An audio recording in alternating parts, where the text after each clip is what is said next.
Hello दोस्तों, कैसे हो आप? उम्मीद है अच्छे ही होंगे। दोस्तों, आज हम इस वीडियो में बात करेंगे थाईलैंड की, जो साउथ ईस्ट एशिया में मौजूद एक बहुत ही खूबसूरत सा देश है। थाईलैंड 5,13,120 स्क्वायर किलोमीटर में फैला हुआ दुनिया का 50वां और एशिया का 14वां सबसे बड़ा देश है। इसकी जनसंख्या करीबन 7 करोड़ है, जो हमारे मध्य प्रदेश राज्य के बराबर है। इस देश की करेंसी है थाई बात, जो भारतीय रुपए से लगभग 2.5 गुना है। मतलब एक थाई बात करीबन 2 रुपये 35 पैसे के बराबर पड़ेगा। थाईलैंड भारत से 1.5 घंटे आगे है और यहाँ का कंट्री कोड है +66। दोस्तों, थाईलैंड टोटल 4 देशों से घिरा हुआ है, जो है कंबोडिया, लाओस, मलेशिया और म्यांमार। और पूरे थाईलैंड को करीबन 76 प्रांतों में बांटा गया है। यहाँ जाने के लिए भारतीयों को टूरिस्ट वीजा ऑन अराइवल मिल जाता है, जो कि करीबन 2000 बात का होता है। लेकिन पिछले कई समय से टूरिज्म बढ़ाने के लिए थाई सरकार ने इसे भारतीयों के लिए फ्री कर रखा है। और अगर आप थाईलैंड जा रहे हैं तो थाईलैंड जाने के लिए आपको भारत में जयपुर, कोलकाता, अहमदाबाद और दिल्ली से डायरेक्ट और सबसे सस्ती फ्लाइट्स मिल जाएगी। दोस्तों, क्या आपको पता है थाईलैंड का पहला नाम सियाम था, जिसको 1939 में बदलकर थाईलैंड करा गया। दोस्तों, जब भी आप थाईलैंड जाएंगे आप देखेंगे कि थाईलैंड के लोग हमेशा मुस्कुराते रहते हैं और आपको एक प्यारी सी स्माइल देते हुए ही दिखेंगे, जिसकी वजह से इसे दुनिया भर में लैंड ऑफ स्माइल्स के नाम से भी जाना जाता है। थाईलैंड की राजधानी और इसका सबसे बड़ा शहर है बैंकॉक, और बैंकॉक का नाम Guinness book of world record में रजिस्टर है सबसे लंबे नाम की वजह से। दोस्तों, इसका असली नाम इतना बड़ा है कि मैं अगर पूरा नाम पढ़ूंगा तो 1 मिनट तो लग ही जाएगा, तो इसे आप स्क्रीन पर देखें। थाईलैंड की कुल आबादी का 10% हिस्सा बैंकॉक में ही रहता है। लेकिन बैंकॉक जाने से पहले आप ये जान लीजिए, बैंकॉक को दुनिया का सबसे गर्म शहर यानी वर्ल्ड हॉटेस्ट सिटी भी कहा जाता है, क्योंकि यहाँ बहुत ज्यादा गर्मी और उमस पड़ती है। दोस्तों, धर्म के लिहाज से थाईलैंड में करीबन 95% बौद्ध, 4% मुस्लिम, 0.3% हिंदू और अन्य धर्म के लोग रहते हैं। लेकिन हिंदू धर्म के लोग कम होने के बावजूद हिंदू धर्म का प्रभाव थाईलैंड में काफी देखने को मिलता है। यहाँ का राष्ट्रीय प्रतीक गरुड़ा है, जो कि विष्णु जी का वाहन माना जाता है। और आपको बैंकॉक के सोनाभूमि एयरपोर्ट पर समुद्र मंथन को दर्शाते हुए एक बड़ी सी आकृति भी दिखेगी। दोस्तों, वो इसलिए क्योंकि थाईलैंड का जो राज परिवार है वो ये मानता है कि वो श्री राम की प्रिय पुत्र कुश के वंशज है, इसलिए आपको वहां पर हिंदू मंदिर भी काफी देखने को मिलेंगे। दोस्तों, थाईलैंड में करीबन 35,000 से ज्यादा मंदिर है, और इन सब मंदिरों में एंट्री के लिए आपको जूते चप्पल तो बाहर निकालना ही है। इसके अलावा आपकी वेशभूषा भी ढकी हुई होनी चाहिए, वरना आपको एंट्री नहीं मिलेगी। थाईलैंड में ही आपको 15 फीट लंबा और 5.5 टन सोने से बना भगवान बुद्ध का स्टैचू मिल जाएगा, जिसका नाम Guinness book of world record में भी रजिस्टर्ड है। दोस्तों, एक संस्था ने इस स्टैचू की कीमत कई मिलियन डॉलर्स पे लगाई है। दोस्तों, क्या आपको मालूम है थाईलैंड नाम का मतलब होता क्या है? नहीं मालूम तो हम बता देते हैं। थाईलैंड नाम का मतलब होता है लैंड ऑफ फ्री, यानी एक ऐसी धरती जो हमेशा आजाद रही हो। और ये बात सच भी है, क्योंकि जब यूरोपियन कंट्रीज जैसे ब्रिटिशर्स, फ्रेंच, स्पेनिश ने लगभग हर देश को ही गुलाम बना रखा था, तब भी थाईलैंड उन गिने चुने देशों में से एक था जो कभी इनका गुलाम नहीं बना। थाईलैंड अपने बेशकीमती नज़ारे, दिलकश लड़कियां, बौद्ध मंदिरों, नाइट लाइफ, बीच और अपने खान पान की वजह से बहुत ज़्यादा मशहूर है। इस देश में मुआ थाई यानी थाई बॉक्सिंग को सबसे ज़्यादा पसंद किया जाता है, जिसमें मुक्केबाजी के साथ साथ मार्शल आर्ट और किक्स का भी इस्तेमाल किया जाता है, जो देखने में बहुत ही रोचक लगती है और आपके अंदर भी एक एडवेंचर जगा देती है। दोस्तों, अगर आप वेजिटेरियन हो तो आपको इंडियन रेस्टोरेंट ढूंढना होगा, जो कि टूरिस्ट प्लेसेस में तो मिल जाएंगे, लेकिन एयरपोर्ट के अंदर मिलना थोड़ा मुश्किल हो जाएगा, क्योंकि यहाँ के लोग पूर्ण रूप से नॉन वेजिटेरियन होते हैं, जिनका मुख्य भोजन थाई फूड होता है। और थाई फूड सबसे ज़्यादा बनता है सी फूड से। और यहाँ की सरकार विदेशों में बने थाई रेस्टोरेंट्स को फंड भी देती है, ताकि थाई फूड और थाई कल्चर का दूसरे देशों में प्रचार हो सके। ऐसा करके वो टूरिस्ट को अपने देश की ओर अट्रैक्ट भी करते हैं। दोस्तों, यहाँ पे हर तरह का खाना फिश ऑयल से बनता है, तो जब भी आप वेजिटेरियन रेस्टोरेंट में भी जाए तो उससे पूछ लीजिएगा कि आपने तेल कौन सा यूज़ किया है। दोस्तों, खाने पीने की बात हो ही रही है तो मैं आपको बता दूं कि दुनिया की सबसे मशहूर ड्रिंक रेड बुल का आविष्कार भी थाईलैंड में ही हुआ था।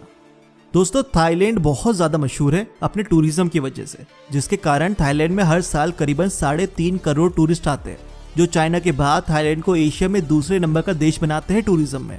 और थाईलैंड की राजधानी यानी बैंकॉक दुनिया की सबसे ज़्यादा विजिटर वाला शहर भी है, जहाँ 2 करोड़ से भी ज़्यादा लोग हर साल आते हैं। दोस्तों, थाईलैंड में सबसे ज़्यादा चावल का उत्पादन होता है, और चावल के एक्सपोर्ट में दुनिया में भारत के बाद दूसरे नंबर पे है थाईलैंड। पहले ये पहले नंबर पे था। चलो, इस चीज़ में तो हमने थाईलैंड को पीछे छोड़ दिया। आप जब कभी थाईलैंड जाओ तो गलती से भी वहाँ के राजा, रानी या रॉयल फैमिली का अनादर न कर देना, आपके कुछ अपशब्द बोलने की वजह से ही आपको 3 से 15 साल की जेल हो सकती है। और वहाँ हर दुकान, स्कूल, दफ्तरों में राजा रानी की फोटो लगाना अनिवार्य है। आप ये कह के नहीं बच सकते कि मैं टूरिस्ट हूँ, मुझे नहीं मालूम था। दोस्तों, थाईलैंड एक ट्रॉपिकल कंट्री है जहाँ बहुत ज़्यादा उमस रहती है, मगर आप वहाँ बिना शर्ट के कार चला रहे हो तो आपको सज़ा या फाइन हो सकता है। और एक और राज की बात, जब भी आप अपने होटल से बाहर निकलो तो अंडरगारमेंट्स पहने रखना, क्योंकि यहाँ पर बिना अंडरगारमेंट्स के घूमना जुर्म माना जाता है। और यहाँ पे कई जगह पे स्कैनर्स भी लगे हुए हैं, और उनको ये शक हुआ कि आप बिना अंडरगारमेंट के हो तो वो आप पर फाइन भी लगा सकते हैं। दोस्तों, थाईलैंड को पूरी दुनिया में सेक्स कैपिटल भी कहा जाता है, क्योंकि एशिया में सबसे ज़्यादा प्रोस्टिट्यूट यहाँ आपको मिल जाती है। थाई लड़कियों के अलावा यहाँ रशियंस, लाओस, वियतनाम और कम्बोडिया से आई हुई लड़कियाँ पार्ट टाइम ये काम करती है। यहाँ के रेड लाइट एरिया को बैंकॉक में नाना प्लाजा और पटाया फुकेट में वॉकिंग स्ट्रीट कहा जाता है। और वॉकिंग स्ट्रीट्स अपनी दिलकश लड़कियों और नाइट क्लब्स के लिए जानी जाती है, जहाँ मनचले अपनी उम्मीदें पूरी करने जाते हैं। दोस्तों, इस देश में आप गए और आपने मालिश नहीं करवाई तो आपने कुछ नहीं करवाया। यहाँ 20 तरह की मसाज आपको कहीं भी मिल जाएगी, जो कि 150 बाहत से लेके 5000 बाहत तक होती है। पटाया में मशहूर हनी मसाज में तो काफ़ी लाइंस लगती है, और वहाँ पर आपको काफ़ी वेट भी करना पड़ सकता है अपने नंबर के लिए। इतनी मशहूर है यहाँ की मसाजेस। दोस्तों, थाईलैंड में करीबन 1430 आइलैंड्स हैं, जो इसे बीच और पार्टी लवर्स की टॉप लिस्ट में डाल देते हैं। चलिए जानते हैं यहाँ की कुछ फेमस टूरिस्ट स्पॉट्स के बारे में। फी फी आइलैंड, ये एक आइलैंड ग्रुप है थाईलैंड में, जो कि कराबी प्रोविंस का पार्ट है। यहाँ पर बहुत ज़्यादा हॉलीवुड मूवीज़ की शूटिंग की गई है, जिसकी वजह से ये आइलैंड पूरी दुनिया में काफ़ी मशहूर है। फी फी आइलैंड के लिए आपको फुकेट या फिर कराबी से डे टूर मिल जाएगा, जो आपको पूरा दिन घुमा के वापस शाम को ले आते हैं। ये एक बहुत ही अच्छा एक्सपीरियंस होता है। कराबी, दोस्तों, कराबी हनीमून कपल्स के लिस्ट में नंबर 1 पोजीशन में रहता है। जब भी आप यहाँ जाएंगे आपको यहाँ पर भारतीय कपल्स जरूर देखने को मिलेंगे। कराबी में आपको बहुत सारे टूरिस्ट स्पॉट्स भी मिल जाएंगे, जैसे tiger cave temple, elephant sanctuary, night market आदि। बैंकॉक, दोस्तों, बैंकॉक के बारे में मैं आपको काफ़ी कुछ बता चुका हूँ। बैंकॉक में बहुत चीज़ें हैं घूमने लायक, जैसे यहाँ का मरीन पार्क या फिर टर्मिनल 21 करके एक बहुत ही बड़ा मॉल है यहाँ पर। बैंकॉक के फ्लोटिंग मार्केट में चाहे आप बोटिंग करते हुए खरीदारी भी कर सकते हैं। पटाया, दोस्तों, आपने जो भी थाईलैंड के बारे में भारत में सुना होगा वो 2 ही जगह के बारे में सुना होगा, बैंकॉक और दूसरा पटाया। पटाया अपनी नाइट लाइफ के लिए बहुत ज़्यादा मशहूर है, और मुझे नहीं लगता जो भी बैचलर थाईलैंड गया है वो पटाया ना गया हो। पटाया की वॉकिंग स्ट्रीट्स में आपको बहुत सारे नाइट क्लब्स मिल जाएंगे, जहाँ पे बहुत सारी गतिविधियाँ होती रहती है। दोस्तों, थाईलैंड में बहुत सारी जगह है जिसकी हमने इसी चैनल पर डिटेल में वीडियोस बनाई हुई है, जिसे आप देख सकते हैं। दोस्तों, क्या आपको पता है थाईलैंड देश में आपको दुनिया का सबसे छोटा जीव यानी मैमल, बम्बल बी बैट और दुनिया की सबसे बड़ी मछली व्हेल शार्क, दोनों ही चीज़ों को देखने का मौका मिलेगा। दोस्तों, थाईलैंड में कुछ स्कैम्स भी होते हैं और इनके बारे में आपको ज़रूर पता होना चाहिए। मैं आपसे यहाँ शेयर करता हूँ 2 ऐसे बहुत ही कॉमन स्कैम्स जिसमें हम भारतीय बहुत ही जल्दी फंस भी जाते हैं। पहला है लेडी ड्रिंक स्कैम, जहाँ किसी भी बार में एक खूबसूरत लड़की आपके पास आ जाती है और आपसे बातें करने लगती है। आप खुश हो जाते हैं और उसके लिए ड्रिंक ऑर्डर कर देते हैं।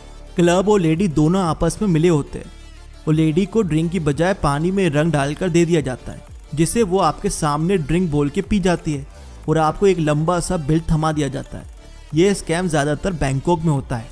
सोए कॉबॉय और नाना प्लाजा में हो रहे इन स्कैम से आप सावधान रहें। दूसरा स्कैम है नज़र हटी दुर्घटना घटी। यह स्कैम ज़्यादातर भारतीयों के साथ ही होता है, जो थाईलैंड उन खास कामों के लिए जाते हैं जिसके लिए थाईलैंड इंडिया में जाना जाता है। दोस्तों, कुछ लोग उस तरह का खास काम करना चाहते हैं, लेकिन वो अपने आप को बहुत ज़्यादा शाणी भी समझते हैं। वो उन खास काम के लिए किसी क्लब में या अच्छी जगह जाकर कांटेक्ट नहीं करते और वो पटाया की गलियों, पटाया बीच के आसपास अपने अरमानों को सस्ते में पूरा करने के लिए लड़कियों से कांटेक्ट करते हैं, जो बहुत ही सस्ते रेट में उनके साथ चली तो जाएगी, लेकिन बाद में चालाकी से खुद ही वो प्रोटेक्शन को फाड़ देती है और आपसे आपकी लापरवाही के लिए बहुत से पैसे मांगती है।